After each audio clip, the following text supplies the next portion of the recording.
Right.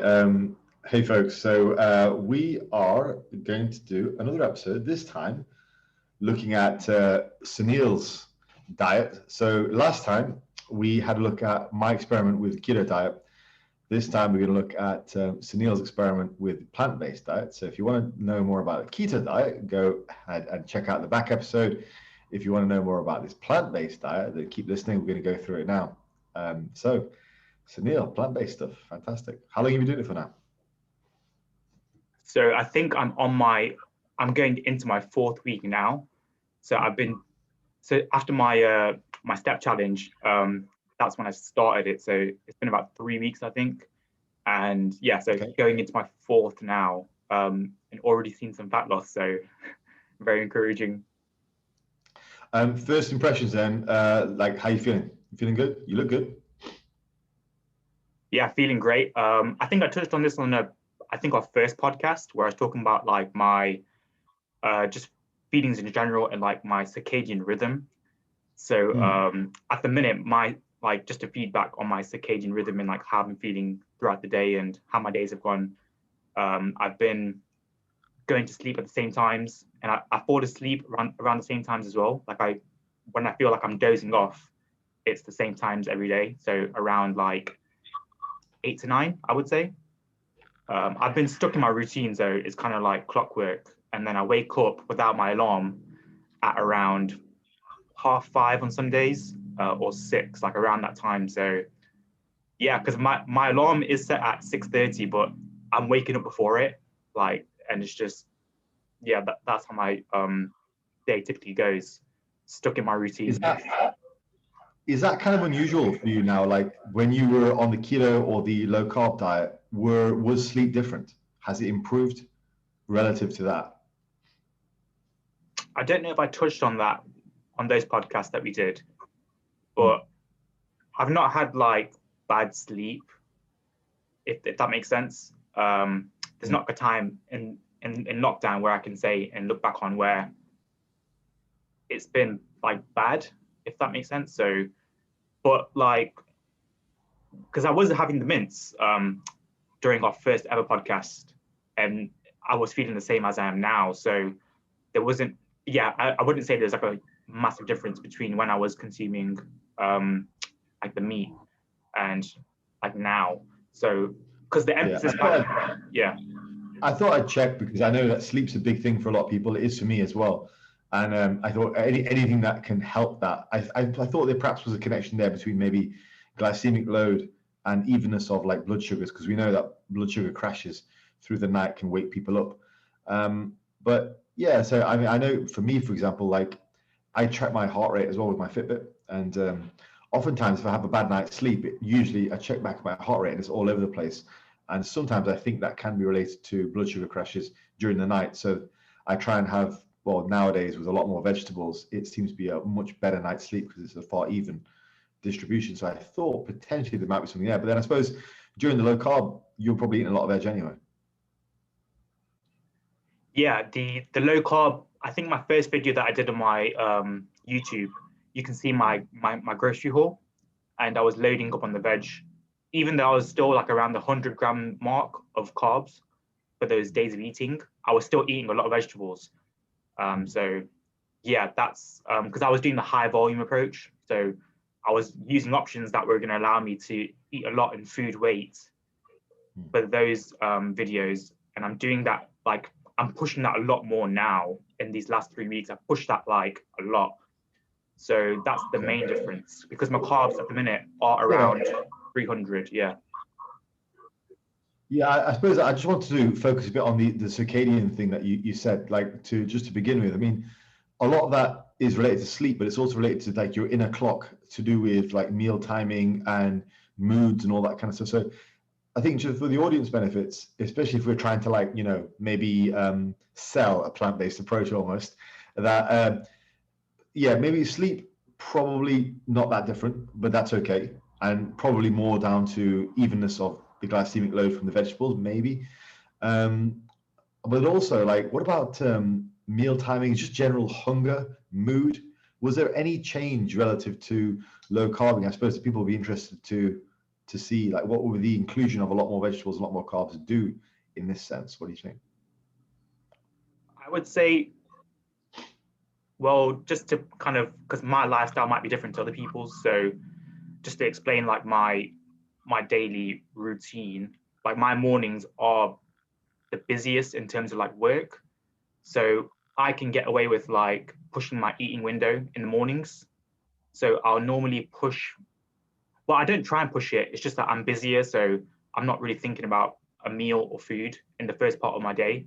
So like I'll be waking up around the 5 to 6 o'clock a.m. mark. And then I'll probably have my first meal around 10 to 12. But it just depends. It just depends on the day, really. And I have like my coffee and water in the mornings while I'm working. But yeah, and then the first meal comes at around 10 to 12, just depending on the day. So if I'm busier, it gets pushed back a little bit further. So, out of interest, I mean, because you go to sleep at 9ish. Out of interest, when's your last meal? My last meal will be around like a range of 6 to 7. So you've got a relatively small eating window then. I mean, that's like what, 10, so like an 8-hour eating window. So without even really intentionally doing it, you're doing like the 16-8 type of thing. It's interesting. Yeah. I think it's something to mention to people, because yeah, that if people are looking to mimic that, that might be an idea, you know, a smaller eating window. That's something we can get into in another podcast, but I find that interesting. So with regards to the circadian stuff then, like sleep is like clockwork. You generally fast for some of the parts of the morning, but then it's not unusual for most people to do that. So I think that's good. I like it. Good. So was there anything else on circadian rhythms and how that's your internal body clock? If not, we can kind of, there's a lot of other questions I've got for you. In terms of that, yeah, so that's just like a quick explanation of how my day goes, really. That's why I said it's like my lifestyle might be different to others. So I just find it easier in the mornings to just get on with tasks. And then that helps my eating window to that around 10 o'clock, 12 o'clock mark. So yeah, I think just to put it on that. And then I don't know if my steps play a role in that as well, where, because in the mornings, I have like a routine of getting back to clients with like voice messages and stuff, but I'll do like steps in the house. Like I'll just walk back and forth during that time. So, because like at the minute, I try and find times in the day to get steps in. And that's why my step count is where it is at the minute with the graphic that I sent you over our chat, just to show you, because I have been tracking a lot of stuff as well. So I've been trying to get as much data down as possible to share with people of my routine. Because I don't want to just say like, you know, this is what I've been doing and I've been losing weight like this, because I want to kind of share my step count as well, because that is not something that I think everyone will be practicing as well. So, but yeah, my workouts at home at the minute have not been like the emphasis of what I've been doing, if that makes sense. It's just been purely diet and the steps. So I wouldn't really count my workouts towards that because they've been very minimal. And there's not much. I think, you know, on that note, I think it's worth mentioning to people, like workouts really don't burn that much fat. And I just see so much on Instagram. There's guys there's a lot of guys over during the pandemic have set up their own fitness accounts. And I think that's a really cool thing to do. You know, if you're interested in it, just set up the fitness account, say, hey, this is what I'm doing kind of thing. But a lot of them will use like their Apple Watch or some other measure to show how many calories they're burning or how many calories they think they're burning. And most people are vastly overestimating it immensely. And Apple Watches and all that kind of stuff don't help. A lot of the data that they use for those are based on elite athletes, and those guys are going to burn a lot more calories than your regular people, even guys like you and me who are quite into sports. So like, I think I've numerous times I've seen people say they're burning something like 500 calories in half an hour, or like, so that'll be like 1,000 an hour. It's completely removed from reality. Like, trust me, guys, if you're listening to this, you're probably not burning 1,000 calories per hour. You're probably burning more like 300. And that might be a sad reality, but like that's the truth. 200 to 300 for a hard training athlete, like weekend warrior type of person. I mean, I would class both of us in that category, you know. And I take it pretty seriously. I lift some pretty decent weight, you know. So, but within an hour period, you're burning maybe 200 to 300 calories max. So I think this has a really negative sort of knock-on effect to people, that they think their workouts make a huge difference. But the stuff that you're talking about, the daily moving around, the constantly sort of moving, and the steps in the region of like 16,000, that's going to burn a lot more. It's far more of it, you know. And so people really need to focus on diet, because like, what's 200 calories? You can, that's a chocolate bar, not even a chocolate bar, right? I don't know what a chocolate bar is these days, but like 500. like, is it really? Okay, there you go. So yeah, so you know, it's nothing. But yeah, no, this stuff we're talking about here is a lot more important. Like diet is far more important for weight management than exercise. Exercise should only be used to build muscle for the most part, or improve your heart health. It should not be used to burn calories, because it's a completely inefficient use of your time. Yeah, that's what I try and push. I try and push diet and then steps. That's the way I do it. Yeah. So The way forward, man, definitely. So I was going to move on to the next question, because I've got some good stuff lined up now. For the purpose of definition, because I like definitions, and for people listening at home, like, what's the difference between a vegan diet and a plant-based diet? Because you've used mostly plant-based in your videos. You've got a video series which says plant-based. So I know what you're like. So you've probably chosen those words on purpose. So what's the difference between vegan and plant-based? Please explain to us, because I don't know. From what I've taken away, vegan's more of a lifestyle choice. So I think the definition of vegan is to cause the least amount of suffering. So it's not trying to eliminate suffering. It's about trying to reduce the amount. Yeah. And plant-based it's not a way of the lifestyle, if that makes sense. I think that's from what I've taken away and what I've looked into, because the vegan thing is all about like what you wear, what products you use. Whereas I think the plant-based stuff is just more nutritional based. So you're just focusing in on the way I like to define it, like my own definition of it, is putting an emphasis on the plant sources and the fruit sources, if that makes sense, and the whole grains. So it's like the emphasis of my diet is pushed more on that, and that's where the pyramid of my diet is formed off of. So it's, yeah, that's the way I would put it forward to, like, if I was to describe it to you. I've made some graphics for my clients as well, just to show them, like, you know, how I approach my nutrition. And I don't try and get them to copy that. I try and get them to understand how I'm structuring stuff. And I try to get them to apply that to themselves. So that's the way I like to describe it. The bottom of my pyramid is fruits and vegetables. Then it goes legumes. Then it goes whole grains. Then it goes nuts and seeds.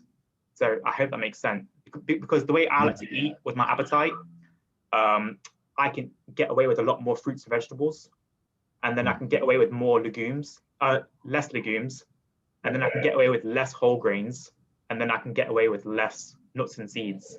So the caloric value of the food as well. Just writing down a bunch of stuff here. I've got to ask you. I get my first question while it's in my head is, where do the direct protein sources fit into that pyramid? So like your seitan, your tofu, stuff like that. While I write down the next question. I would class those under legumes. Yeah. If we look at soy as soybeans, because I believe it is just soybeans condensed into a firm tofu, if you want to put it that way. So yeah, I would class those under legumes. Some oats I found in the supermarket, they are like marketed as protein oats. So it's oats with the addition of soy added into it. So I guess some whole grains could contribute towards that as well. But yeah, the way, I don't know, like, I think you've seen some of my videos by now, and the way I structured it.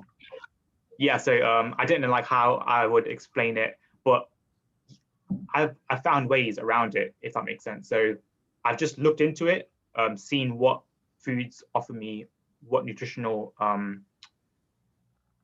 value, and then taking that into like my plan, if you want to call it. So that makes sense. So like, if I was to summarize that point, I'd say maybe you do use a food triangle, but it's really just a means of like broad generalization, just to show people what, you know, roughly what they should be doing. But there's a high degree of individuality in that.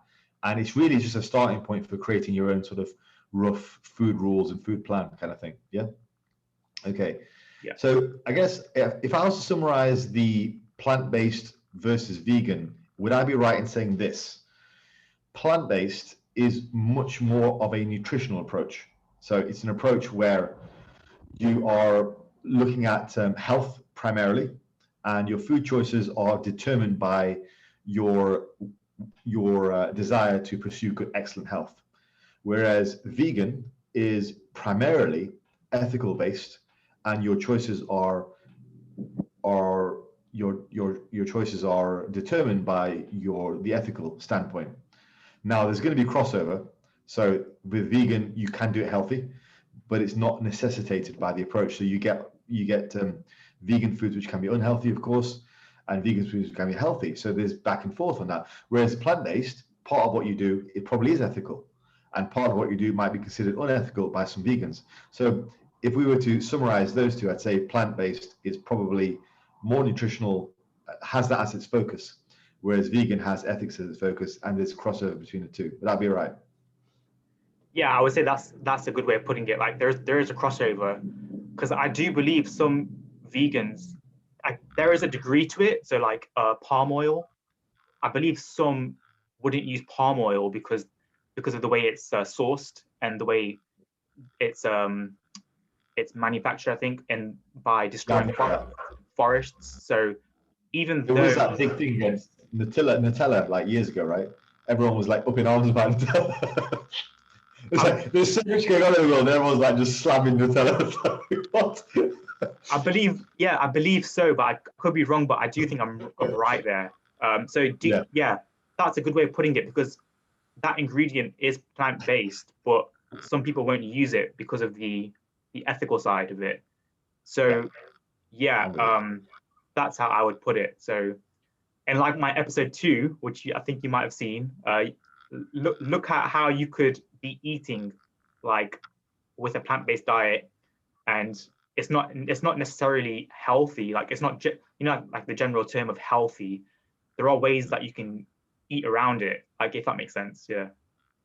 I suppose that lends into another question which someone might have if they're listening to this, is like, well, plant-based, yeah, I mean, what is the definition of health and all that kind of stuff? But I know what you're saying. Like, you know, I think we're talking about high nutrient dense foods, like in general, you know, whereas like, for example, I mean, in the keto approach, you and I have done low carb and keto or whatever, and like with high vegetables, but then you look at keto recipes online and people are doing like fat bombs and they're putting butter in their coffee and other such stupid stuff like that. Then it goes into more of a cult. And I think that's kind of, I mean, that's cool. Like if you're really into keto or like carnivore is probably the worst example of that. But yeah, I mean, again, nothing against vegans. That's just not our bag. We're kind of more interested in the nutritional side of things. But yeah, okay, that's cool. That's it. Now, I want to move on to the next question. Now, this is a big one for me. And I want you to see if you can, I want to kind of broaden this out into the comparison between how do you feel in compared to low carb in terms of sense of energy levels, but also not just from low carb, because I know during low carb you were doing a lot of things right as well, but like how do you feel in terms of energy levels now compared to just when you weren't really as interested in feeling good and were possibly a little more interested in performance, and maybe that was a bit misguided, like the whole bulk type of thing. Like how has this diet made you feel? Because that's what people are going to be interested in at home, and that's what I'm interested in. Like I'm like you, I'm a lot more interested in health, longevity, and I possibly will compete again at some point, but good. And I believe that if my body feels good and it works well, then I probably will gain some muscle just because it feels good. That's what I know from bodybuilding. You've got to be healthy to gain muscle. So in every sense of the term, like people are interested in how does this make you feel, man? There are a lot of ways that I could like tackle this question, from the psychological aspect of how I'm approaching my diet to the physical. So Let's start with physical because I am interested in the psychological, but I want to split the two apart. So let's start with physical because I like the psychological side of things. Go ahead and start with the physical. Yeah. Physically, how do you want me to, I mean, how do you want me to just describe the physical side? Because I guess what I'm mostly interested in is how is your energy levels day to day? I have asked about digestion, but that's the next question. So I kind of want to know how is this affecting your overall energy levels, your overall relationship with food, your cravings. These are all things people are really interested in with regards to diet. Like, people want to know that moving to this way of eating is going to actually benefit them. And I do as well. Like, I can hand on heart say, like, eating more vegetables, eating more legumes is freaking amazing. And just take care of your diet in general. You just run. For me, like, if my diet's on check, I'm running 100%. If my diet's off, particularly for me at my age, like, I can be off, I can be like 60% on a day. And that's not acceptable for me because I run my own business and I've got to be on point. So yeah, that's kind of what I'm after.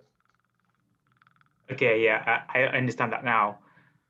So I would say, in terms of energy levels and how I feel throughout the day, it's amazing, and it's yeah, that's how I would describe it. Like, I don't feel like there's a part of my day where I feel like bogged down and I feel very like you could describe it as slumped. I don't feel like that throughout the day. So my day, yeah, like in the mornings I feel great, and then from the mornings I go into kind of my first meal, and then after that I go out for like a walk. So I still practice my walks after meals as well, which I shared with you. So Yeah. I still do that, and yeah, there's not a part of the day where I feel like I'm low on energy. And when it's time to go to bed, it's time to go to bed. So I'm not like lying in bed thinking, oh, I can't fall to sleep, because I'm always falling asleep at the same times. So I hope that makes sense and kind of gives the audience a sense of like, when it's time to get to bed, I'm out, and I love it because I'm going to sleep at the same times and I'm waking up at the same times, and my day is kind of predictable like that. So I don't have the stress of I can't go to sleep and I can't get up, because it's just like clockwork. Did you find when your carb intake and your food intake in general, not your carbs, but like your food intake was of less quality, you had far more highs and lows in terms of energy, and sleep was harder to get to?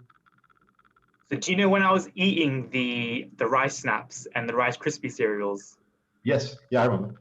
I think when I was doing stuff like that, that was not helping me. So I think so this is something that I want to go into in the future as well, because it's another topic, but it's fiber intake and postprandial control. So do you know the postprandial means post meal, and I was looking into some studies about how your food selection could affect your glycemic load after meals, or how your blood sugar rises and crashes.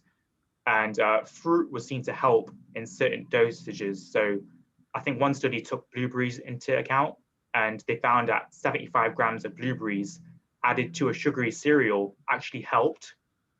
And the whole notion of fruit has sugar is kind of blown out the water there, because even though sugar was added to the cereal through the fructose of fruit, it helped with blood sugar.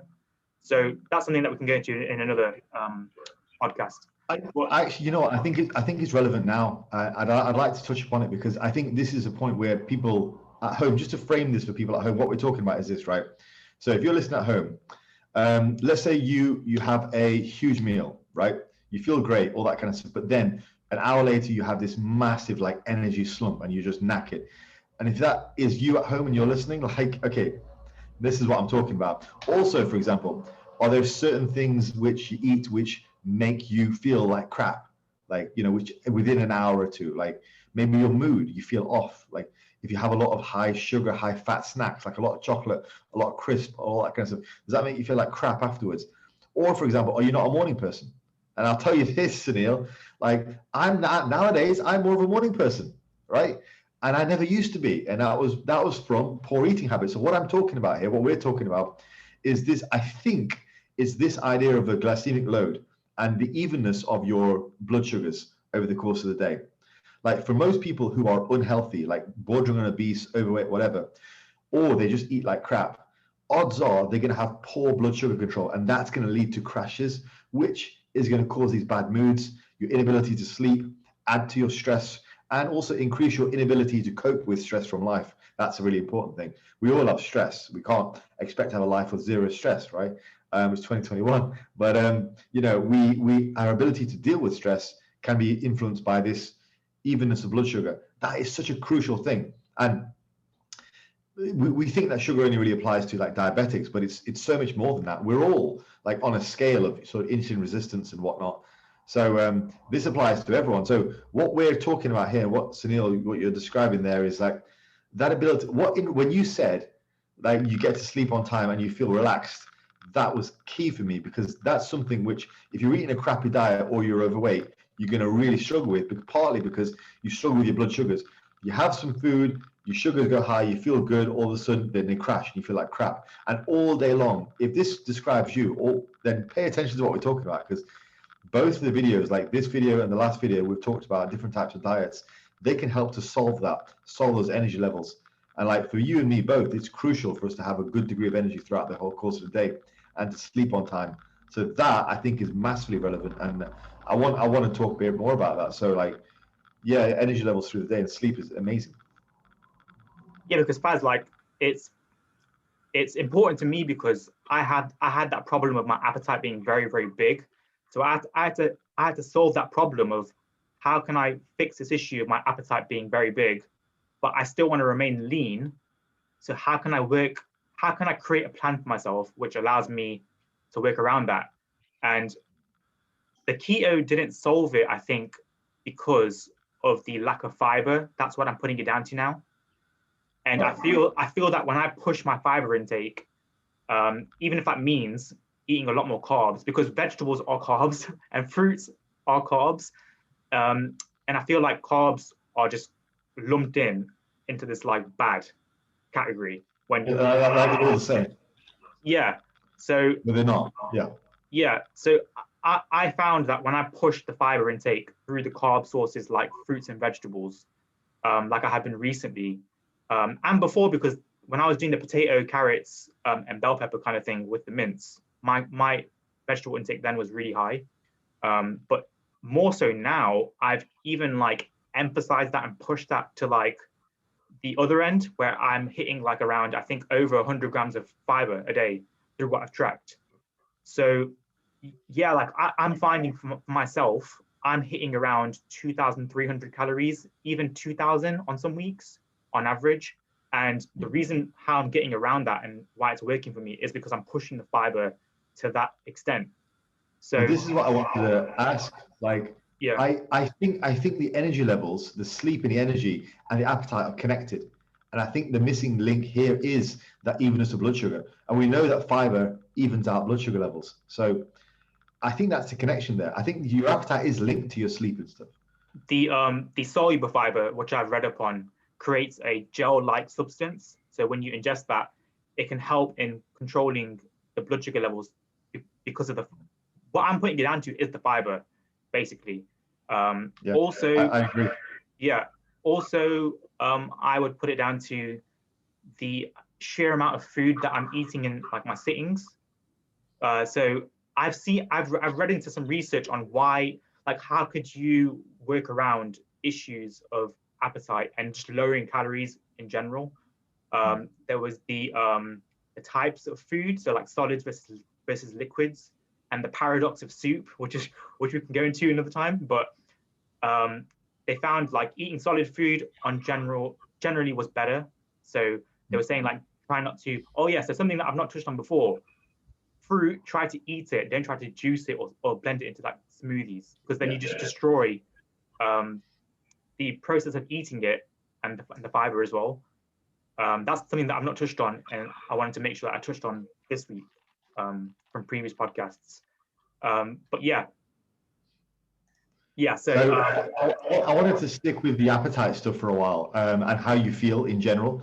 So I think we've kind of maybe got onto something here where we're talking about fiber intake, glycemic load, because that, and also just evenness of blood sugar, because that encompasses what you're saying about fruits and vegetables.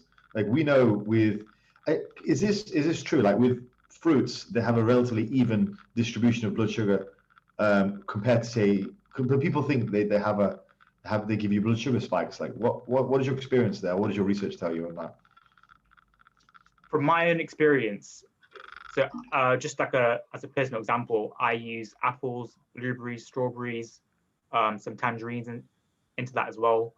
I just found that they were the best for me in terms of like eating an apple is not the easiest thing to get down compared to like a banana, for instance.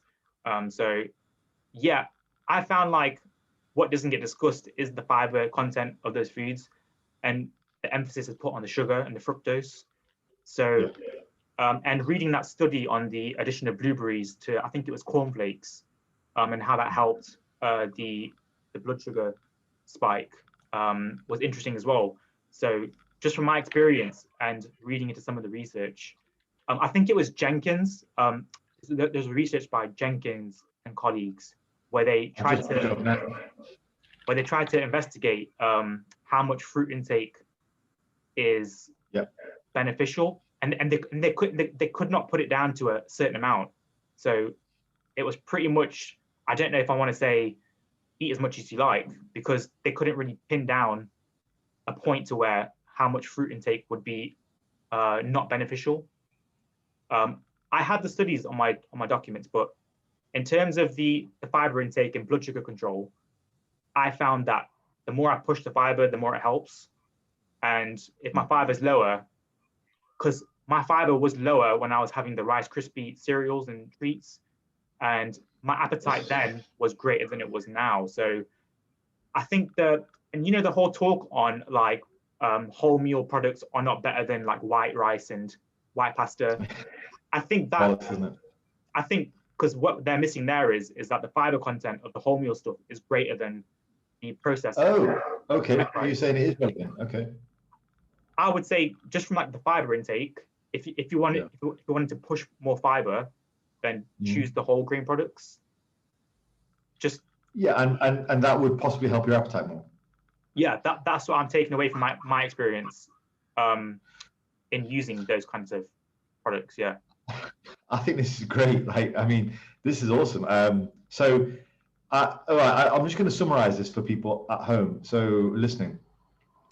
Now, the original question was to ask about how Sunil feels in general. Now, we started talking about sleep, and then we've started talking about appetite. I believe, and I think we're starting to see it now, that both those are linked.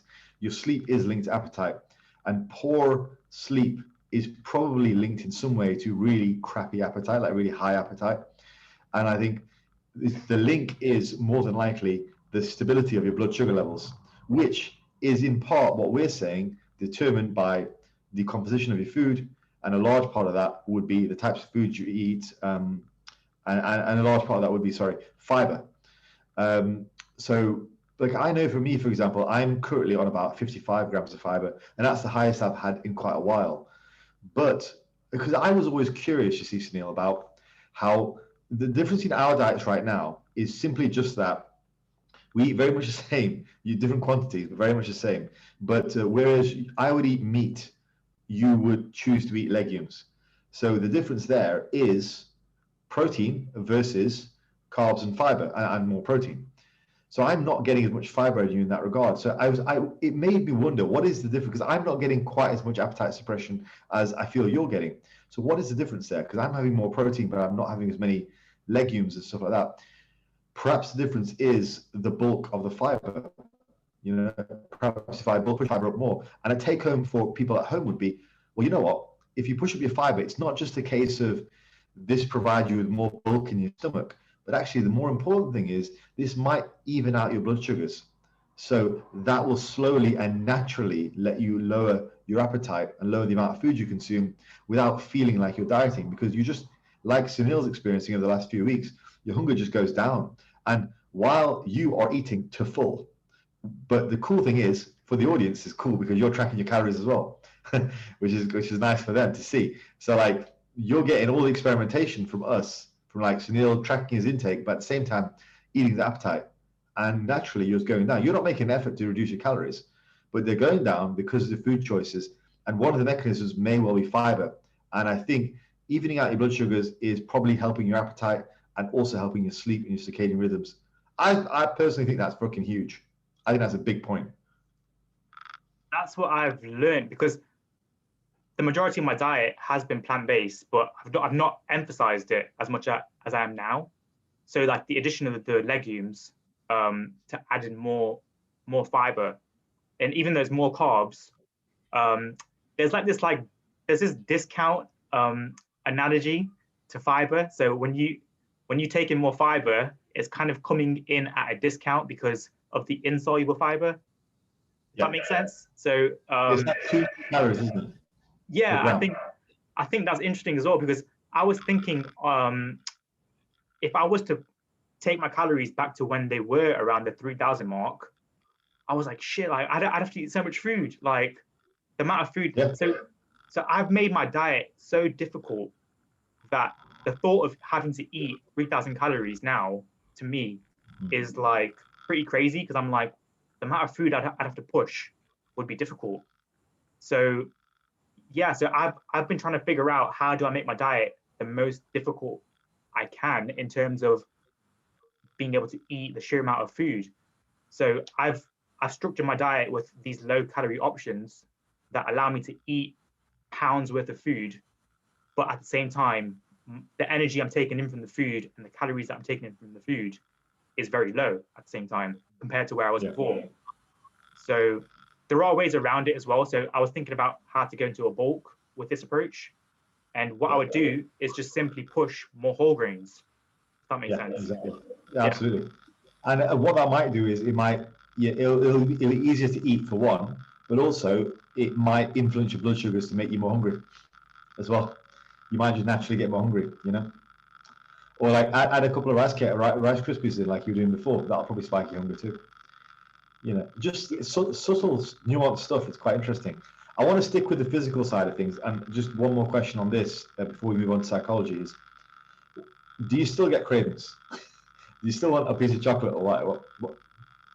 No. So even the animal products, Faz, I've not craved them at all. Like I don't feel like I need to eat that like chocolates, crisps. Even when I was doing the episode 2 of flexible plant-based dieting, remember that? So I remember buying these products like the taco shells, the pip and almond butter cups, the ice cream, and I remember filming that episode and I still had those products in the house, and I was like, I really don't want to eat those because I wanted to stick to my the majority of my diet, which was the plant-based stuff. So I was like having to use. Yeah, I did find the taco unusual actually. What was that? Sorry. I found the taco unusual for you actually. Yeah, so I just wanted to make that episode just to show people like this is how you can make it like fun and flexible. But then after like I filmed that episode, I was like, I really don't want to use those products, but then I had to get through them. Then I was just putting them in here and there. But then once they were out, like I didn't feel like I had to use them again. Like I was really happy. Great. Yeah, I was really happy with what I was just eating in general.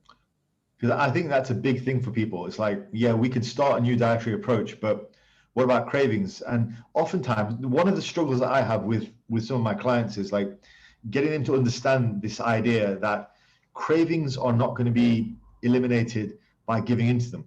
And I've done so much on this, like in terms of on my social media and on my newsletter for the past few weeks to talk about. And Menno talked about this when he was on my podcast, but the idea that the best way to get rid of a craving is to starve a craving. And a lot of the same brain circuitry, which is involved in like cravings and our need for cravings, a lot of that same brain circuitry lights up during drug addiction as well. So I'm not suggesting like chocolate is addictive. That's not what I'm saying. But what I'm saying is that those high palatability foods, they light up that dopamine, serotonin circuit part of the brain, just like drug addiction does. And just like drug addiction, having a little bit is fine, but then it makes you want more to get the same effect. And everything else is sort of dulled in relationship to that. So part of what I talked about with Menno was this idea that, let's say, he gave the example that, let's say if every Saturday is your pancake day, then basically you're going to look forward to that pancake day. But the problem is 6 days of the week, it's going to be not pancake day, and that's going to make you sad because anything which is not pancakes is going to taste not as good by comparison. And that's a drug addiction thing. It's like people who are addicted to like cocaine. Just walking around with no cocaine in their system doesn't feel great after a while. And in extreme cases, they get the shivers, they get the withdrawal symptoms, all that kind of thing. They can't go without cocaine, even on a daily basis. Again, if this all sounds a little bit extreme to people listening, I'm not suggesting fucking dairy milk, fruit and nut bar is the same addiction level as cocaine, right? All I'm saying is that the same circuitry involved in both addiction and high palatability foods, it's there. I mean, the science has shown that the connection is there. So the reason that I'm asking about cravings is I like the fact that this reduces your cravings, possibly via the glycemic load, blood sugar, fiber kind of angle, possibly by that. However, the reason I asked about cravings is the issue that I have with people is getting them to understand that the best way to manage cravings is just to get rid of them. It's just not succumb to them and set up your diet so, like we're talking about here, where you don't really want them. That's the best way to go from just to not have the cravings. There's all these people say all these things like, well, just don't have the chocolate in your house. Like, I get that, but if you're still spiking your blood sugar up and down, if you're not having enough fiber, all that kind of stuff, it's still going to have an effect on your sleep, which is still going to have an effect on your cravings. You're still going to want those things. What we're talking about is getting rid of the cravings altogether. And I think that's a crucial point. So yeah, really important. Yeah. So to summarize that point before we move on, for cravings, set your diet up so you minimize the need for wanting cravings and just get rid of them altogether. That's the best way to not really feel the need to have those cravings. A lot of people will not only want chocolate or all that kind of stuff on a weekly basis, but on a daily basis. Some people might be in a situation where they want that kind of stuff or something sweet on a meal by meal basis. And if you're there, then everything else is going to taste like crap, like vegetables. I've had people on the books who literally have a physical aversion to vegetables. Like the thought of eating vegetables fills them with dread. Literally. How crazy is that? But that's in extreme cases. And I think it's relevant because we're coming out of the pandemic where people have been eating a lot of crap, letting themselves go, partly because they're at home all day and they're bored. Other part is they're not seeing many people. So, you know, like what it's like. If you know you're going to see your friends or like a girl or whatever a week from now, you're not going to be smashing the chocolates, right? So for a year, people haven't had any social pressure whatsoever in terms of how they look. And that's actually resulted, I think, in partly have contributed to a lot more people getting out of shape. Certainly people that I've talked to. So yeah, big topic, but I think that's crucial for a lot of people. And they need to understand that. Yeah. Faz, when these cravings arrive, and just from your experience of working with people, like are the cravings when they're hungry, or are the cravings when they're full? Like, are they eating? So they're eating the chocolate and the crisps and stuff when they're full as well? Both, yeah. Wow, that's... So this is actual cravings. This is not hunger. People will convince themselves it's hunger, but it's not. It's cravings. Okay. Because it's like the you know, if you ever joked about having like people say there's like an extra stomach for desserts. You heard that? Yeah. People joke about it all the time. Like you're in a buffet or whatever. Like, oh, have you got room for dessert? Oh, always got room for dessert. It's a second stomach, you know. It's like that joke that people. But it's the idea that, you know, if it's something which is highly palatable, you can have it on top of whatever else you're having. I'm sure everyone listening at home can kind of relate to that. But yeah, these are cravings which occur because the thing about cravings, it's kind of like the drug addiction thing. It's like you're having them not because they taste good. This is why it's important to look at the connection there. It's like with drugs. You're not having, if you're addicted to cocaine, you're not having that to feel amazing. Like, it's not like, you know, I don't know what you do with it, smoke it, inject it, whatever. It's not, tell how little I know about drugs. But like when you're having it, you're not having it to feel like on cloud nine. You're having it to feel even. You're having it to feel level. And it's the same with these high palatability foods. These people are full. They've been eating all day. They're on 3,000, 4,000, 5,000 calories a day. they're eating it. They've had a chocolate bar, they've had another one, and they have a compulsion to keep eating. Like I've talked to people who say, you know, before I knew it, 5 chocolate bars were gone. I'm like, what did you get from the 5th chocolate bar that you didn't get from the first one? You know, at that stage, it's scratching an itch. It's more psychological. It's not, yeah. Well, it is psychological, but it's also a physiological thing because it's based on your hormonal levels in your body are kind of out of whack. It's that drug addiction thing. I mean, it's as psychological as drug addiction psychological, which is obviously has a massive physical component. So it's the same circuitry. And I think people need to understand that, because to get rid of cravings, one, it's not just like will yourself to get rid of it. 2, if you keep at it for long enough, your brain will eventually rewire. But also you'll probably, I think one of the things that really does derail people is cravings, because they'll go on a diet for a while, they'll be really good, and then they'll have something, they have their trigger food, and then that's it, the whole weekend's gone.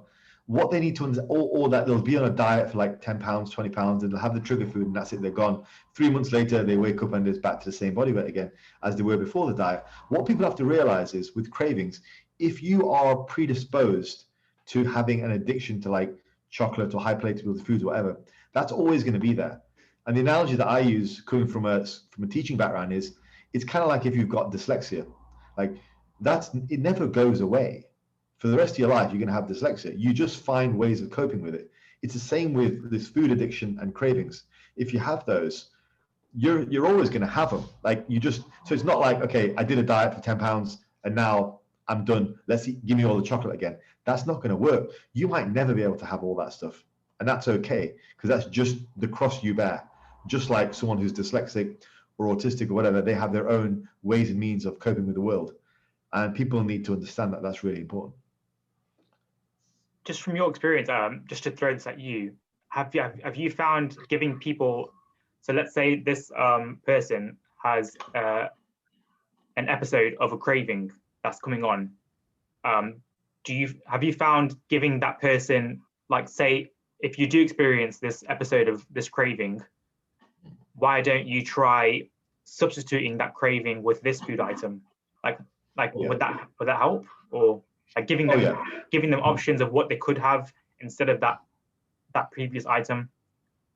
Yeah, I mean, and fruits are high up there on the scale for sure.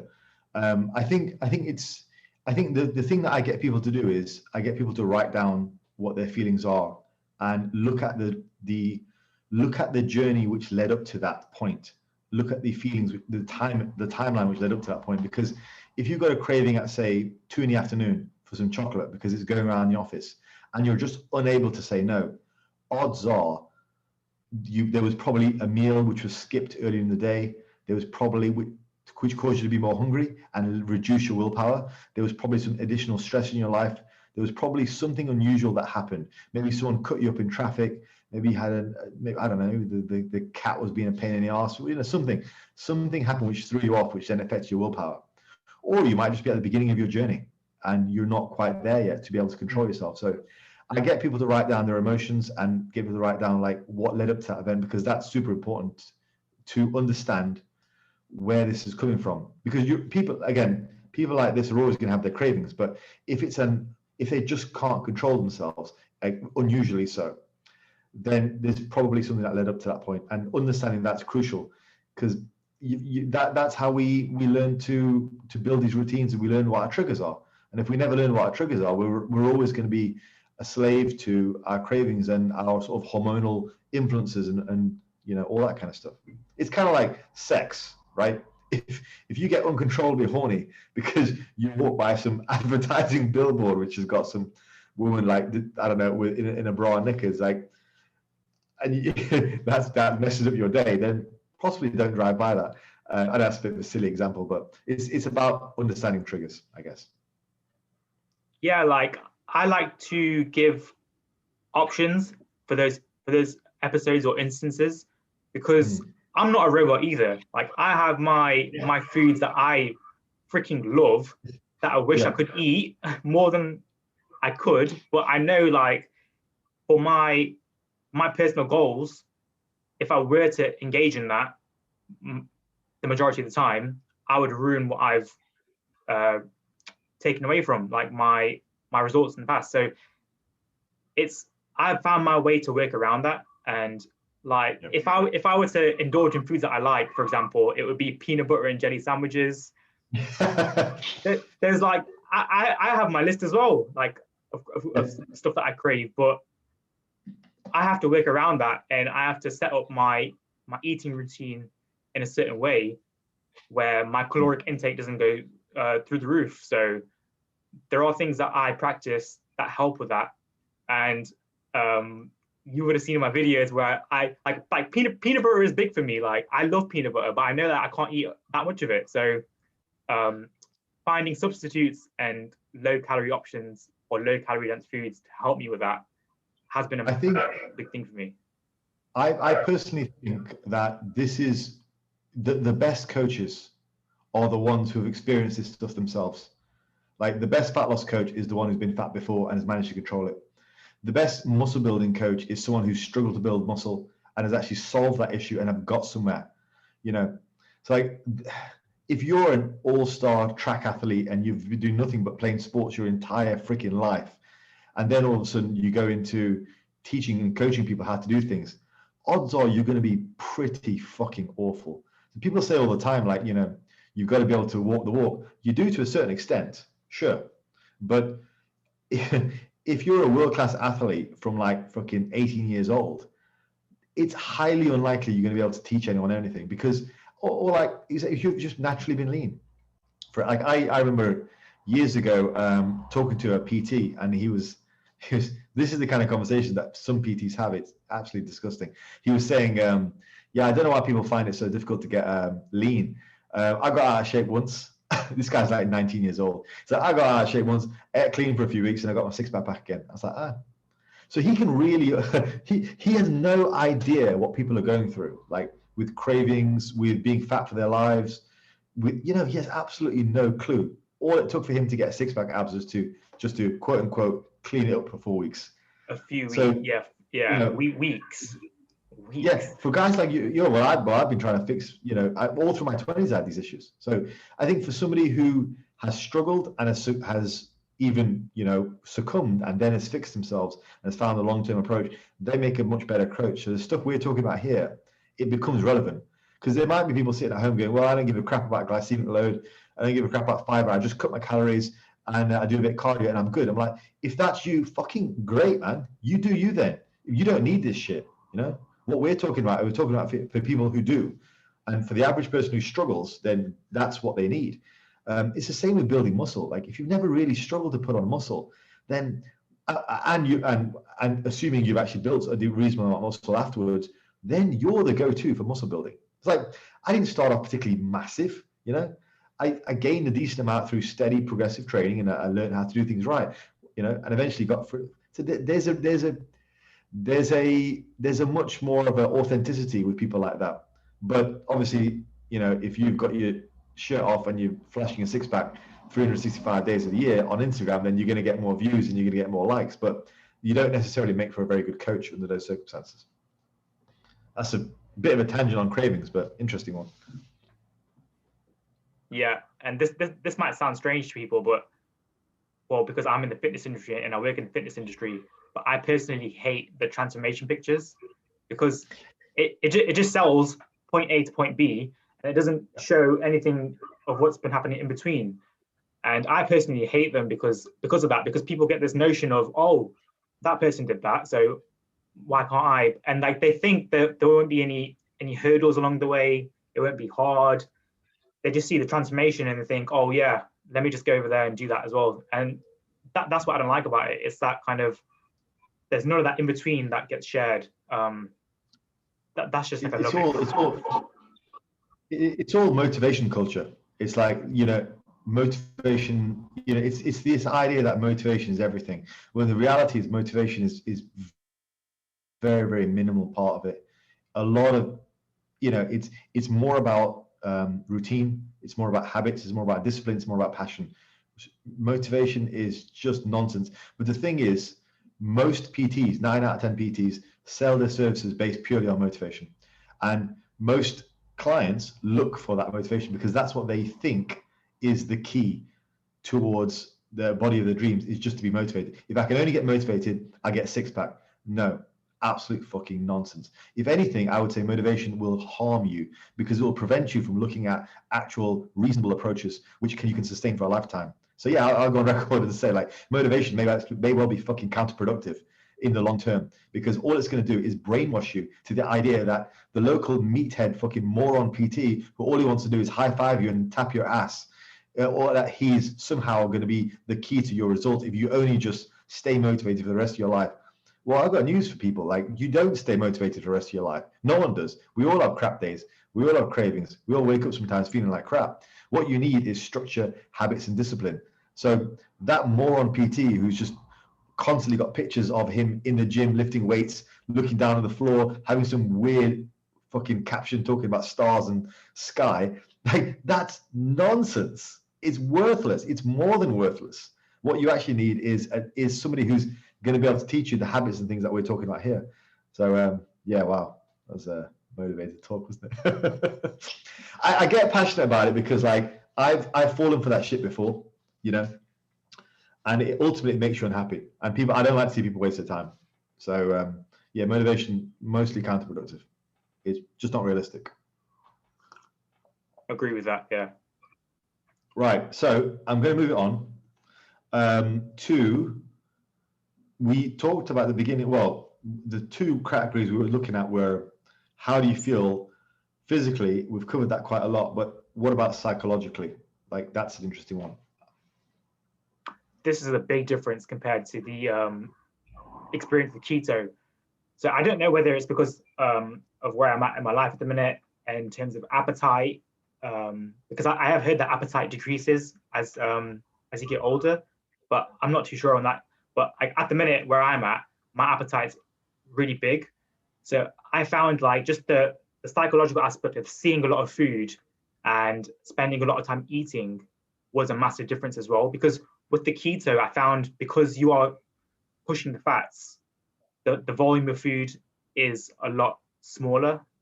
Whereas now, like, I'm eating two Tupperware containers full of food, along with a third, which is smaller, but with fruit. So I would say that is the biggest takeaway from my psychological aspect of like this type of eating. So I think that's helped, like the amount of time I spent eating and the sheer volume of the food and what I see, what I'm about to eat. So that's what I would feedback with that. That's good. That's interesting. I suppose we can't really separate physical from psychological. I mean, you're probably a large part of that is due to what we've talked about, the fiber, the blood sugar levels and all that kind of stuff, more than likely. But that's interesting. I think, yeah, this is stuff which is useful for people to know. So just in summary of like in terms of how you feel, I think we can safe to say there's more of an evenness in terms of energy levels, an evenness in terms of control, cravings. Probably the best way to put it is this method of eating allows you to feel like a little bit high all the time. Whereas like if you were just smashing loads of sweets and chocolates, you might get initial buzz, but that'll come down pretty quickly. And as we've talked about with the addiction stuff, that buzz gets less and less extreme the more you do it. All right, so I wanted to move on to a very practical question, maybe a bit of a TMI, but how is this on your digestion? That's a lot of fiber. Definitely. I would say in the initial stages, this is what I was looking into as well. So I was looking into the fact that certain people, their gut flora will adjust, but the time of which it adjusts is different for everyone. So I find like with myself, I react very well to this type of eating. So the way I adjusted was very quick, whereas for some people it might take longer if they try this. So with the topic of gas, for instance, some people might experience that by pushing their fiber intake. So which I experienced as well. So in the initial stages, but now it's great. On the graphic that I sent you of the spreadsheet of my tracking, there was one day where I dropped like 2 pounds, and you might be able to guess why, because a lot of fiber exited. And that was the lowest weigh-in that I Jeez, recorded, which is 150. That must have been a horrendous bathroom trip. You must have seen God on that trip. But no, but in terms of digestion, it's not been a problem, not at all. Yeah. Do you think there's a genetic component to that? I was listening to Borge Fagerli, if I pronounce the name right, Borge Fagerli's experimentation with the carnivore diet. So he went keto for a while with the vegetables and all that kind of stuff. He's sort of like an acquaintance of Menos. If you've not heard of him, really nice guy. Got a lot of good information. He's also on he's on Abel's podcast quite a lot. I'm quite a big fan of. But anyway, Borge, he experimented with the carnivore diet. So as an extension of the keto diet, he found that cleared his digestion right up. In fact, he thinks it's possibly because a large part of his ancestry is like the Viking ancestry, and if you see the guy, that's what he looks like. I wonder how much of not to get into this topic too much, but I wonder how much of what we're both experiencing, because I digest pretty much everything well, but we digest, legumes for me are easy. I don't get any gas or anything like that, and legumes, vegetables, my stomach's pretty much bomb-proof anyway. But I wonder how much of that is a genetic thing, possibly related to maybe even racial heritage. Do you think there's a thing for that, or is that just maybe individual rather than individual? I think there may be, because at points of my PSMF and the keto, I did have some issues with my digestion, whereas in this current phase, I've not had no issues. So do you think that was the meat? It might be the amount of meat, I would say. Yeah. That's what I would put it down to. Not exactly the meat, but the amount of which I was consuming it. Whereas at the minute, I'm consuming ad libitum of what I want with this framework, and there's no issues with digestion at all. So brilliant. Brilliant.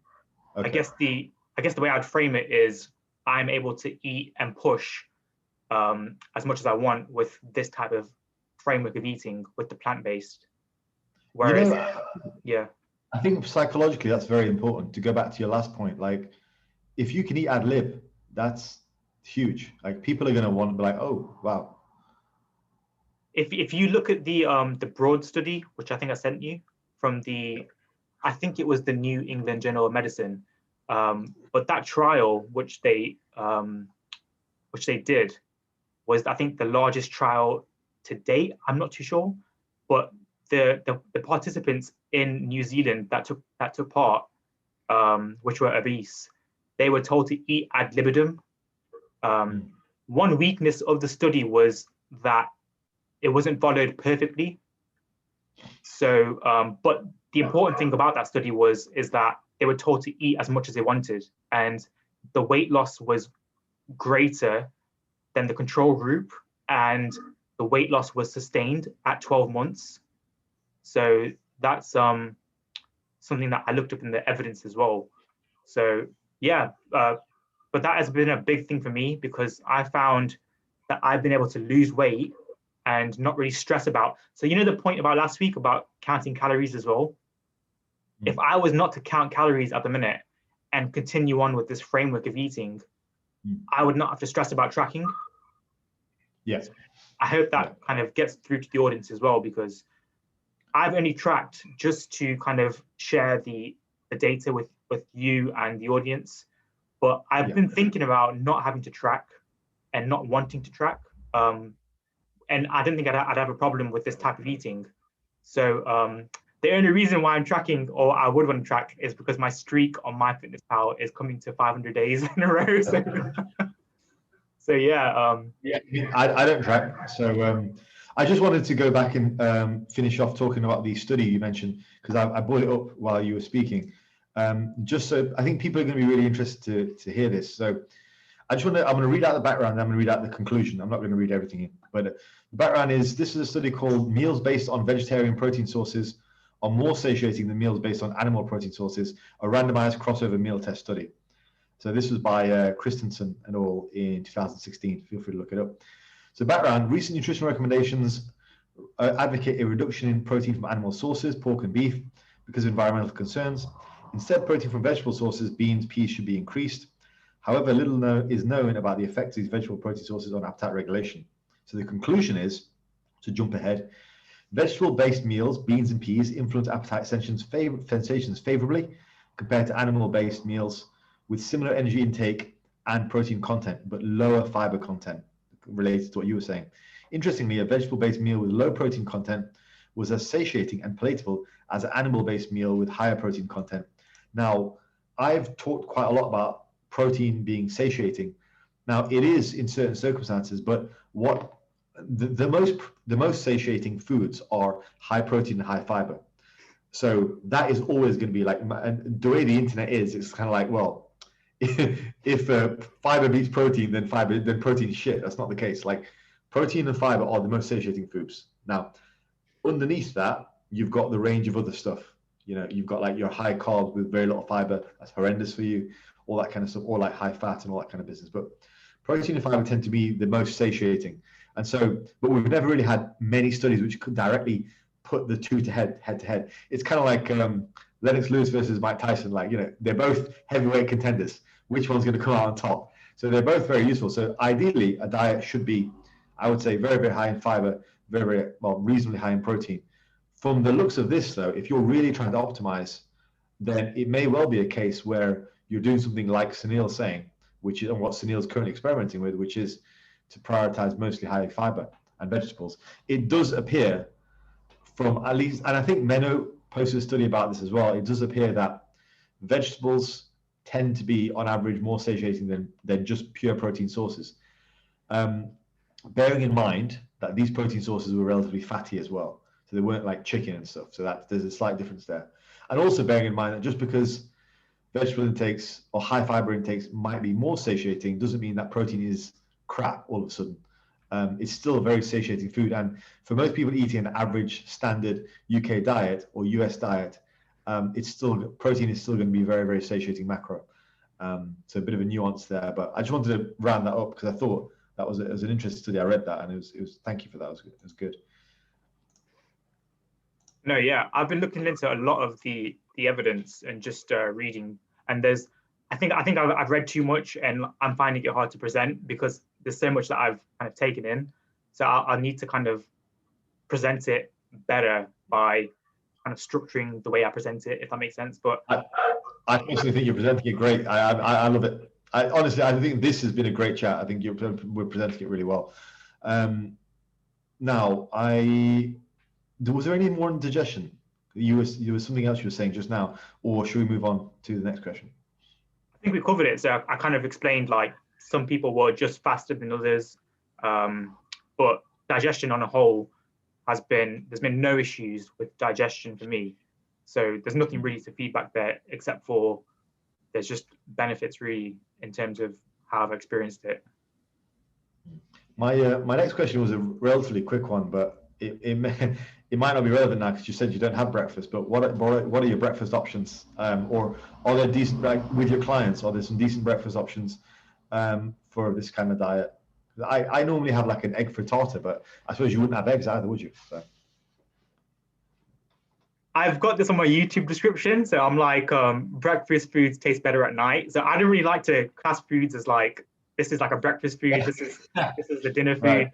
I think eat what you want at whatever time of the day. But I've got my list here of foods. But what I've been sharing on social media, so what I break my fast with after sleeping is I'll get a Tupperware container, I'll put spinach. So if you want exact figures, this is because it's all memorized now because I've done it so many times. I'll get a Tupperware container, I'll put spinach, 150 grams of spinach. I'll put 200 grams of my cauliflower and broccoli rice. Then I will put in some mushrooms. So recently it's been around 100 grams of mushrooms. One question, is that fresh spinach? Huh? Is that fresh spinach? Fresh spinach. Oh, so it comes like in a bag from Asda. Yeah. I mean, it's not frozen spinach, the clumped together kind. No. Yeah, sorry, carry on. Yeah, I'm with you. Carry on. Yeah, 150 grams of spinach, 200 grams of cauliflower and broccoli rice, 100 grams of mushrooms, Then I'll add in my 100 grams of tofu. Recently, I've been doing 150 grams of either chickpeas, black beans, or kidney beans, just depending on the day.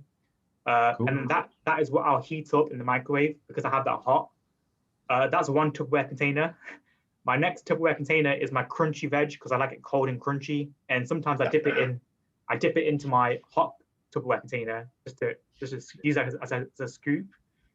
So in that one, I'll have recently around 350 grams of bell peppers, 250 grams of celery, 100 grams of cherry tomatoes, sometimes carrots, sometimes not, but that's what would typically be in there. And then my third Tupperware container, which is smaller, full of fruit for breakfast, has normally been 2 apples and 3 tangerines.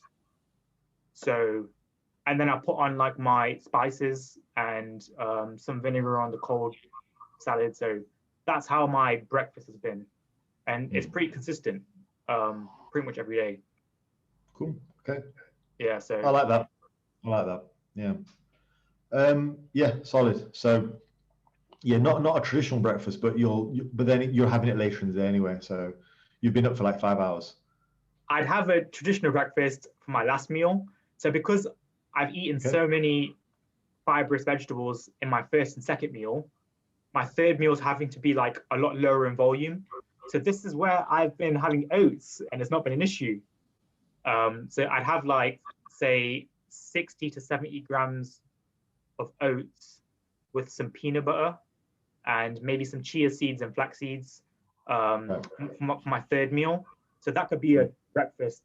But yeah, because my fiber intake is so high in the start of the day, if I was to have a third meal like my first two, that I would go to sleep like with a stomach full of food, basically, which wouldn't be as comfortable as having the whole grains for my last meal. So that's the routine that I've been stuck in, basically, for the most of these. Interesting. I like that. I wanted to ask about, so we've covered a lot about sort of benefits of this approach, digestion, mentally, physically, all that kind of stuff.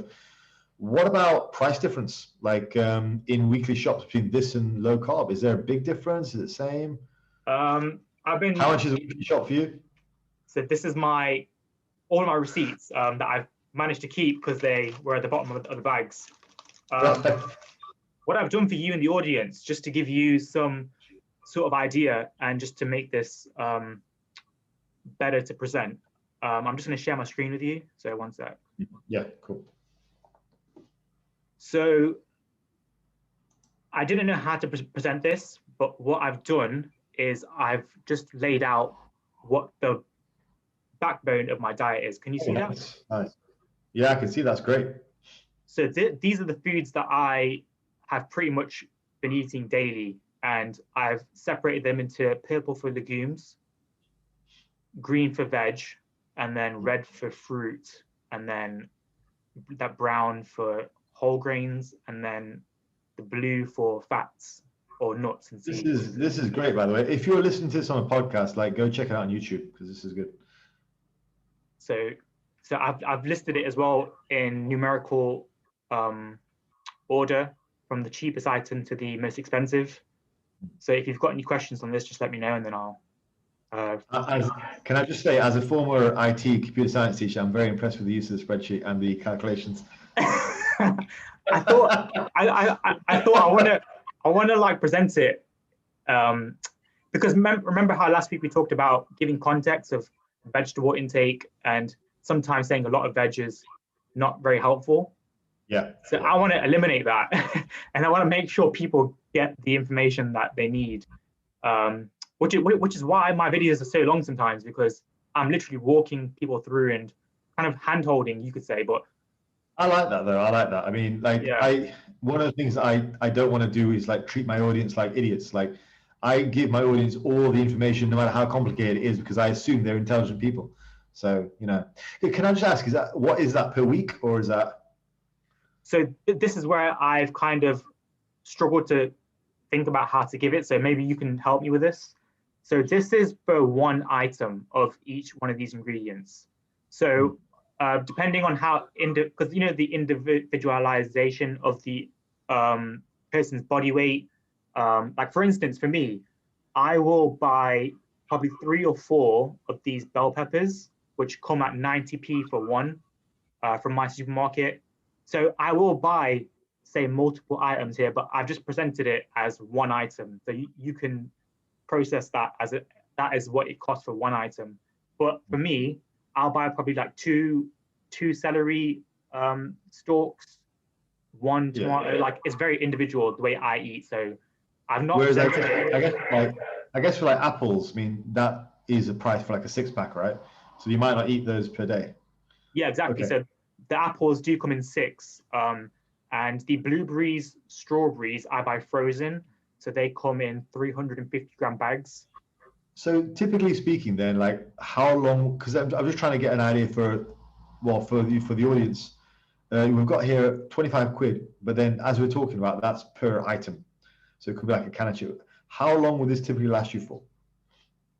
I would say at the minute I'm doing 2 shops in a week because I do go in the morning. That's pretty normal. Yeah. So, but then like some stuff lasts longer than other stuff. So it's kind of hard to kind of pinpoint it down to an exact number because, like for instance, the oats will last a lot longer and the legumes than the fresh veg. So I'm finding the stuff in green, I am having to shop more often for because it gets consumed a lot faster. Whereas I'm not using as much of the almond butter and the oats. So yeah, it just depends on what I'm having to top up on, if that makes sense. I think for what I would say is like, I mean, that's about £50 per week, about £200 per month. I would say for most people, they probably wanted to cut that down, but then you've got to bear in mind all this is fresh. Like if you want to eat on more of a budget, like because I generally don't spend as much of this. I get most of my stuff frozen, so that will cut down on it massively. I think it's nice to have it fresh, but then I also meal prep a lot, and so I would probably like all the things you've got in green there in red. If we get those frozen, it would massively cut down on costs, and on top of that, you could meal prep them. So yeah, I think there's ways of doing it cheaper as well for sure. Like we could do this a lot. I don't know off the top of my head how much I spend on shopping per month, but it would be a lot cheaper if we get like frozen veg, frozen fruits, all that kind of stuff. That's kind of what I was trying to get an idea of. Yeah, definitely. And what I found is that because we're in lockdown at the minute, like my routine's not as busy as it would be like say going to the gym. So then I thought about like if I had to go to the gym throughout the day, adding that on top of like travel and stuff, I wouldn't probably be like the variety of my foods wouldn't be as high as it is now. Yeah. So I would probably stick to like a smaller variety of like in my rotation, for example, like I wouldn't have as much as I am now because it would be too much to think about. Like, I need to get that. So I might just like stick to a few of the vegetable sauces probably because at the minute I'm having the chickpeas, kidney beans, and black beans, but I might just stick to black beans, say. So I think at the minute I am eating a lot more of different foods, but at times I've thought that might be stressful to think about when prepping for the future. So maybe, like the decision fatigue will be different when I go into life post-lockdown, for instance. I don't think it takes anything away from the illustration and the education though, because the principles are still the same. All you would do if you wanted to streamline it a little bit would be to have some frozen options and do some more prep. But I think the overall bulk of what we're saying, the message we're delivering, is still very, very relevant, regardless of the food choices and the price and all that kind of stuff, because that can all be adapted. Yeah. So hopefully that was helpful. No, it was very good. Yeah, I like it. So one of the next questions was, so in terms of like to wrap that section up on price, I mean, I think I don't know what it'd be interesting to hear what people's thoughts are on that. Like, do people think 50 quid a week is a lot for a weekly shop? I reckon I get away with a lot less, but then it's also, we've talked about why, so I don't think it takes anything away from the overall message. So overall, I think you can do it in different ways. However, good nutrition shouldn't be the realm of like higher shops for sure. So the next question is, do you miss meat? And also, seeing as we're not interested in labels, could you see yourself reintroducing meat in the future? Based on the discussion we've had, I'm not even sure it'd be worthwhile. I mean, you get a much bigger bang for your buck with not having meat in. You just have a lot of your protein from legumes. I did notice that your protein content has gone down a little bit over the last couple of weeks. Are you? It's less than the recommended 0.8 grams per pound. Are you worried about protein sort of requirements for muscle building? Will you be raising them when gyms are open again? So a couple of questions there about meat and protein intake. Yeah, in regards to, like, I think I touched on earlier, I've not missed it at all. So it's not, I don't feel like I'm missing something out of my diet. To your second question of would I have it in the future? Yeah, if it came to it, I wouldn't mind having animal products. Like, for instance, like say at a social event or something, it wouldn't be something that I'd be stressing about in the back of my head, like, oh, I can't have that, because I don't approach stuff with that mindset of having to restrict myself when it comes to diet. I just enjoy the way I eat. And currently, from this experiment, like, I'm finding the way I've been setting it up throughout the day, it's the most that I've enjoyed it. Compared to the potato, carrot, spinach, bell pepper, lean steak mince days of pre-lockdown, because that was a time where I identified my circadian rhythm was like on point as well. So just to compare it back to that, like, it's on par or even better. So it's just, yeah, I've really enjoyed it. Your third question was, what was the third one? Sorry, on that after the. Yeah, I was asking. I think I was asking mostly about meat in terms of would you have it? But would you add more protein in to your actual base diet when gyms are open again? Yeah. So you know those that first week of the YouTube videos that I did, it has changed since then, and I'll make a video of the changes that I've made after, and this new kind of style of sharing the info. I'm going to do a video like this in this setup, and then I'll just put in pictures of what I've been eating rather than filming it as I go. So it'll be a lot quicker. But that first week, I was looking into, can I get enough protein in? And like, I was hitting near 160 on some days. So that's not an issue. The reason why it's been lower recently is because I've just tried to see, how much veg can I push in a day. So I've been pushing more of the vegetables and fruits rather than the tofu sources, because previously I was having a lot more tofu, and so the oats were helping as well because they're protein oats, so there's more protein content in those, as well as with the legumes. So if I wanted to hit the 0.8 mark, I would just incorporate more tofu, more legumes, and just look to add in those oats here and there, along with the nutritional yeast, which you can just sprinkle on and add in some protein as well with. So do you know how we approach it with like protein per meal?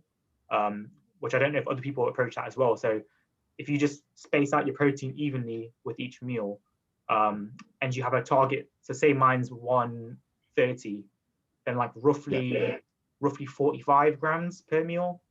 If I'm eating 3 times a day, then that's how I would approach it. So, but recently it's been like around the 110 or 105, just from me wanting to eat more fruit and veg, basically. So, yeah.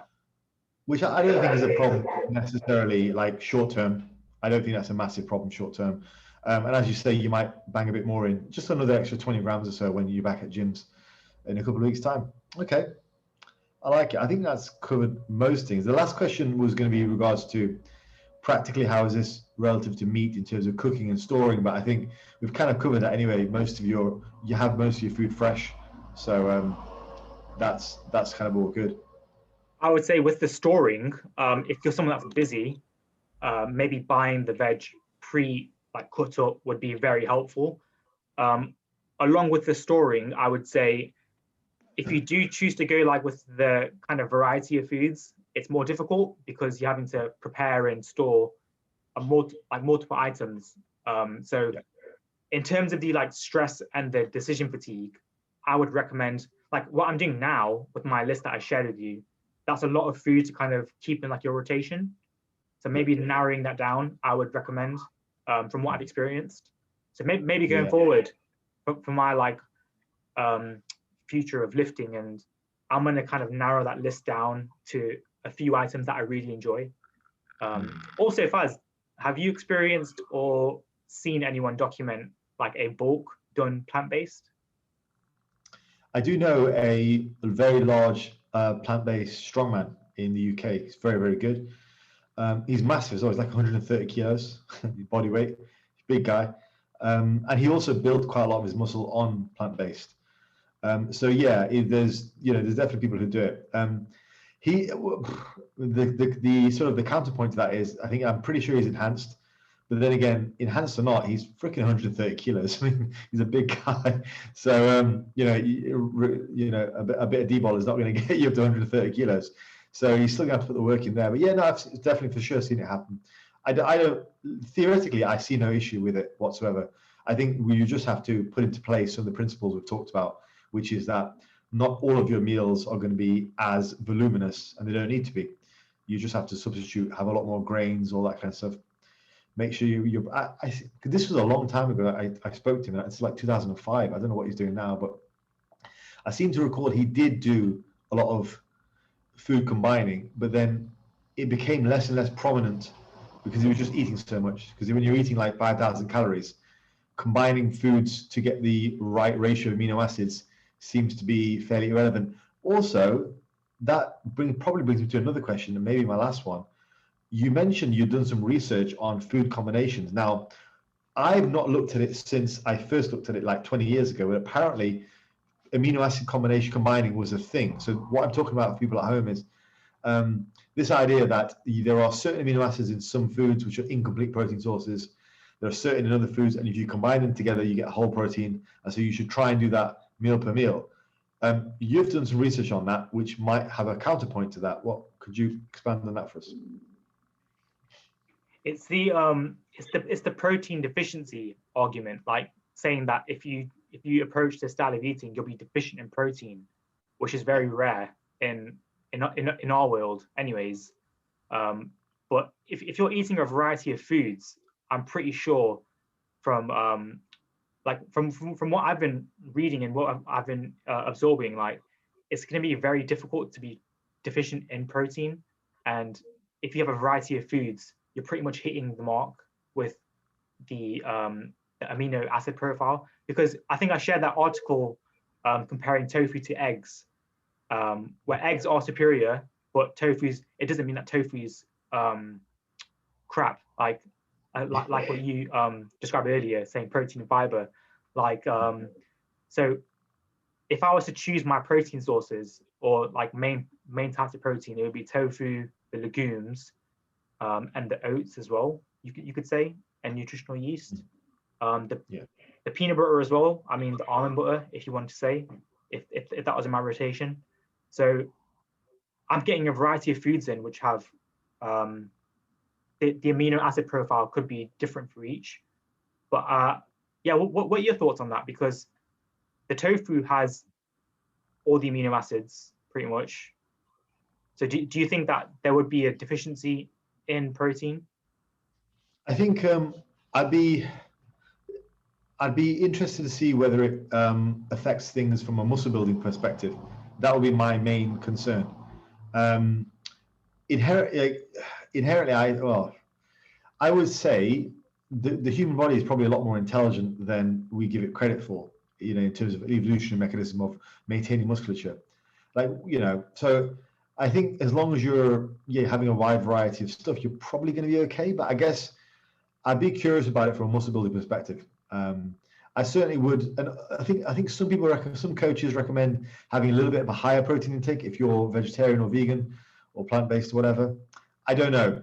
I've got to say that it's something which I was interested to talk to you more about, because that would put me off being completely plant-based if I felt I wasn't getting the right amount of protein per meal, because then you're in a situation then where you're taking all the calories and none of the usable protein.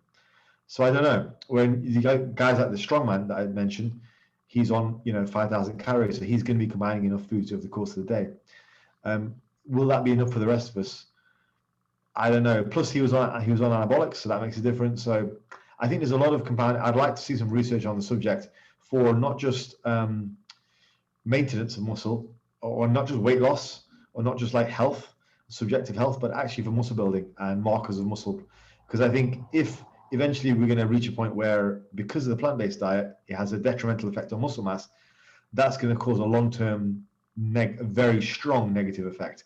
And I would be cautious of that before I move to a full plant-based approach. If I was ever thinking of doing that, that would be my worry. And I don't know the answer yet. There's still a question mark. And I'd like to hear from people if they know of more research on the topic to point me in the direction of that, to see if there's any concrete yes or no based on amino acid combinations. I have no idea, is what I'd say to that. From my recent experiment, like the amount of protein that I was hitting in that first week, just from like a concerted effort of can I get in my protein, I was hitting around that 160, 170, but I could have pushed it higher if I just had some of those sources that I mentioned like before. So I think for someone of my body weight and my build, I don't think pushing protein would be difficult on this approach. But say like someone that's like an open bodybuilder, or say maybe even classic, that I don't know how that would work out, because the amount of food they'd have to push with this kind of approach. So I don't know of any bodybuilders. I know of Nimai Delgado, who's a men's physique competitor, who's vegan, I think, and Robert Cheek. I suppose the simplest solution would be just to add some whey protein in. Yeah, and isolate. Like I've seen pea protein isolates and stuff like that as well. I mean, what would there be any objection to just whey protein, actual complete protein from whey? Because you could have a scoop of that if you like, rather than the pea protein. I don't know. No, I'm not sure if the pea protein wouldn't really solve the issue if it was an issue. So it'd become a bit redundant. Like if your vegetable proteins were okay, then you wouldn't need the pea protein. And if they weren't okay, then the pea protein would be irrelevant. It would be redundant. So I'd probably maybe venture to say, well, just like a whole whey source, which is guaranteed to have all the amino acids. I don't know. No, yeah, I think I was looking into it. Isn't like dairy and whey like the most complete form? I don't know if I'm wrong. Whey. Hey, here's an interesting fact for you. Look, a fun fact. You know that cow's milk is like 25% whey and 75% casein, but human breast milk is actually the opposite ratio. It's more like 75 to 80% whey and about 20-25% casein. Unusual fact. There you go. Oh, okay. Yeah, apparently it has an influence on its taste. I have no idea. I think it's possibly sweeter. I have no idea. I'm assuming it doesn't come in like Rocky Road and strawberry and caramel flavors. Faz, there you go. Do you know from the evidence-based circle of the whole food plant-based, they were saying that human milk in the mammalian world is the lowest concentration, I think, of protein, and we evolved. So if you are consuming, say, human breast milk. Oh yeah, it is. Yeah. So then.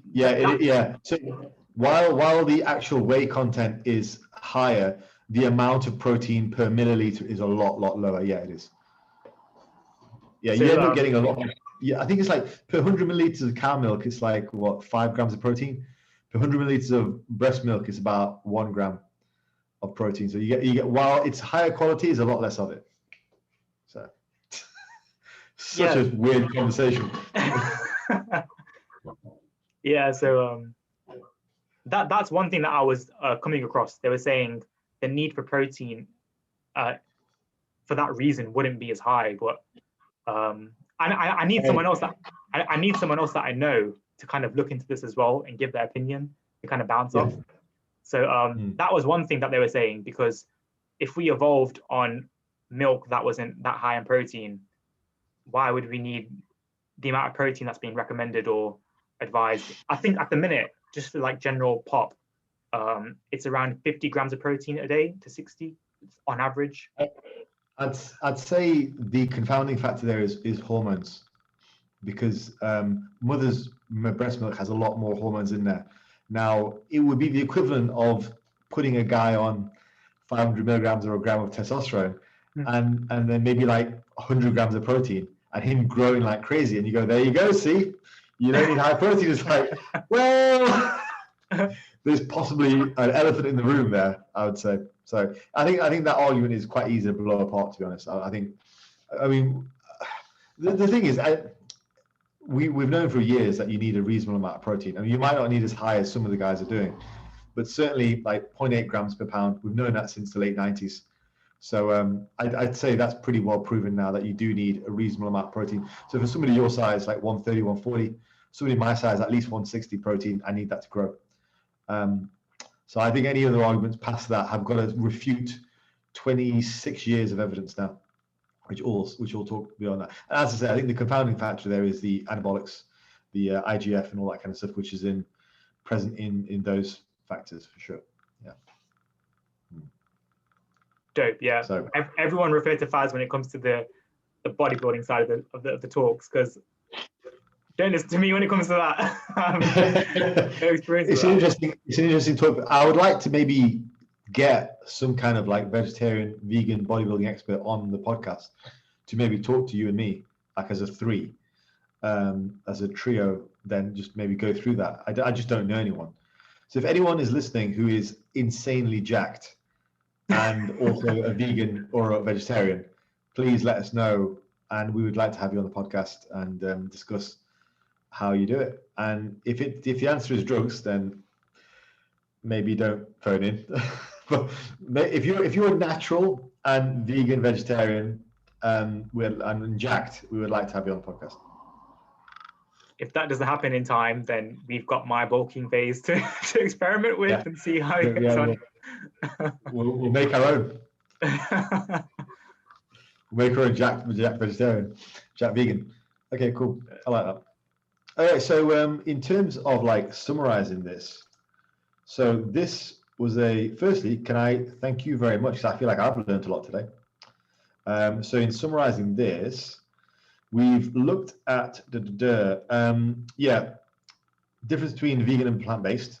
We initially started talking about some odd stuff, circadian rhythms. Actually, that was the initial talk about an hour and a half ago now about circadian rhythms. That was a very interesting chat, and we sort of connected that to physical and psychological effects. I think we came to the conclusion that physical and psychological were mostly related quite heavily, and I think we came to the conclusion there that a large part of the benefits of this arise from the higher fiber intake, which is causing the more evenness of glycemic load, evenness of blood sugars, which then regulate appetite, mood, sleep, and basically everything, regulate absolutely everything.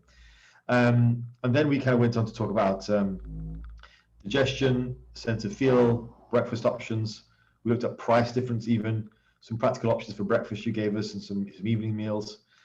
Talked about the inclusion of meat, and then we had some discussions about overall protein intake and what we might like to have from a muscle building perspective. And I think the question mark is still up on that one.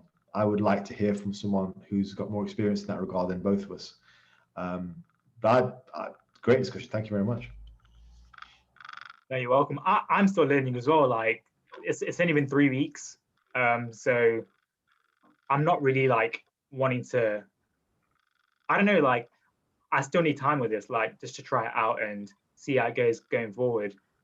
Because I've been doing this in lockdown as well. So yeah, experimenting with like when the gym's open and seeing how that changes stuff up.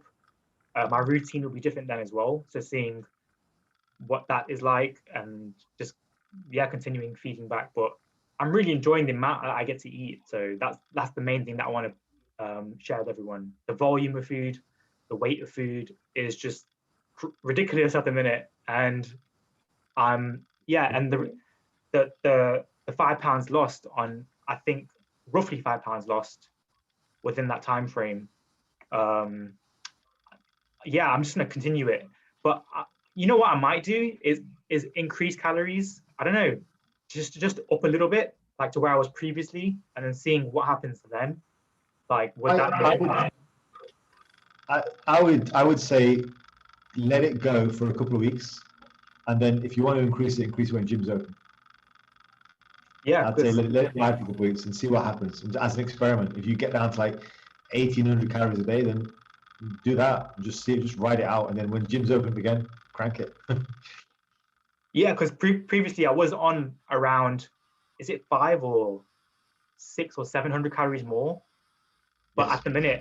at the minute I'm that much down, and appetite's being controlled. So Well, the interesting thing is, like, if you remember coming out of the bulk on like week 7 or 8 or whatever it was, or week 12, you were actually on like 3,000 calories. But I remember you were hungrier then. yeah, exactly. Yeah. So I'm wondering now, that would be like a myth to think about, having to eat that much with this kind of framework going forward. Yeah. So it would be interesting to see.